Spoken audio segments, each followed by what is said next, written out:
Emerald engagement rings are stunning. There is no question about that. They have a very beautiful deep green color. They do stand out there. They are absolutely unique, but they also very pricey. What if I tell you that you can have this entire look for the fraction of the cost? Hi, my name is Sergey and I'm the owner of NinaVova Custom Jewelry. We make custom engagement rings for unique love story as yours. In this video, we're gonna go through everything that you need to know before you buy the lab-created emerald. We're gonna talk about the colors, about the inclusions, the durability, and the two different methods that they've been created. And that's the very important, crucial part when you're choosing the lab emerald. But before you buy it, you need to do your research and know exactly what are you buying. So let's just go step by step with everything. First thing first, what is the lab-created emerald? It's not a green cubic zirconia or anything like that. It's actually an emerald. It's a real emerald, but growing in the lab under controlled environment. Chemical composition, optical properties, and all the other things going to be identical to the actual emerald. But here's where it gets fascinating. Lab emeralds created with the two different methods that is gonna give you completely different look of the stone, and you have to know them.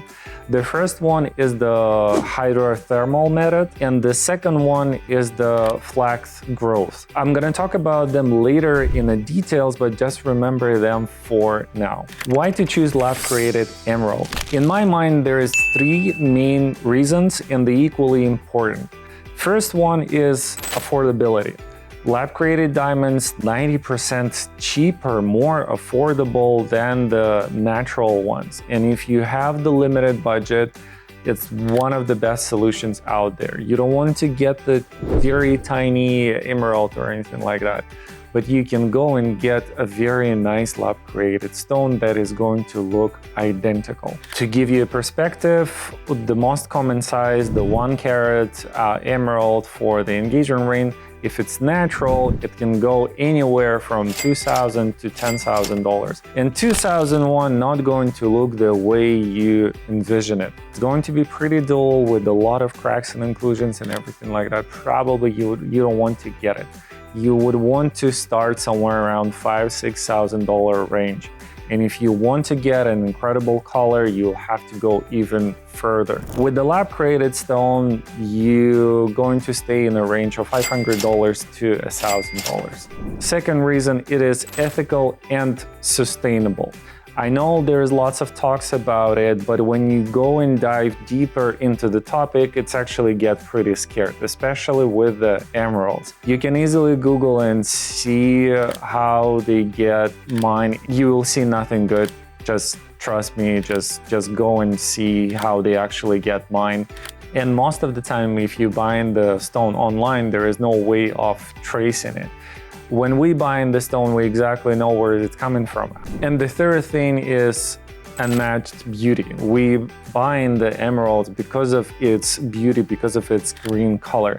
And as I mentioned before, if you're in the budget, you're just not gonna get this color. This color starts from the certain numbers. And with the lab-created stone, you're going to get this color. It's going to look great. And since we start talking about the look of the emerald, let's come back to the growth method that I mentioned before, because they're going to determine how our emeralds is going to look. First of all, let's talk about hydrothermal method. The hydrothermal method mimics the way emerald naturally form deep within the earth, using the combination of the high heat and the pressure to dissolve the nutrients that then crystallize over time. Here how it works. A solution containing beryllium, aluminum, and other elements is placed inside of the sealed chamber. Heat and pressure are applied, creating the environment where these elements dissolve and slowly form emerald crystals on a seed plate. The result? You're going to get completely clean, transparent stone with no inclusions. It's going to be absolutely perfect inside with a perfect color. and if that's what you look for, the hydrothermal emerald. But what if you want the stone that is absolutely identical to the natural emerald? Then you're looking for the flux growth. And let me explain what it is. Flux growth is more intricate and time-consuming process that creates emerald closer to the look of the natural stone. In this method, powder material like silica and alumina are melted into the flux, and molded substance that allows emerald crystals to grow at a lower temperature over a longer period. As the crystal grow, they trap small bits of flux, creating inclusions that resemble the jardin or garden, if you will, seen in the natural emeralds. Why would you want to choose this emerald? Very obviously because of this magical inclusions that is going to be there. You're going to have the exact look of the natural stone, absolutely identical. If you're not a gemologist, you're not going to see the difference. As a result of this additional complexity, those stones going to be usually more expensive, but not dramatically. Now, when we learned about the methods and about other things, let's talk about the 4 main characteristics of the emeralds and how to choose them. It's actually pretty similar to the diamonds. First of all, let's talk about the color, because that's what we're looking for when we're buying the lab emerald. You want to get this rich green color without any yellowish undertones or brownish undertones or anything like that. And usually hydrothermal emeralds achieve this much more consistently than the flux growth stones. But again, you can find them as well. It just may take a little bit more effort overall. But the main thing that you're looking at is the intensity of color, the richness of the color. You don't want to get like a lighty stone. Of course, depending on your goal. If your vision is to get this kind of stone, there is nothing wrong with that.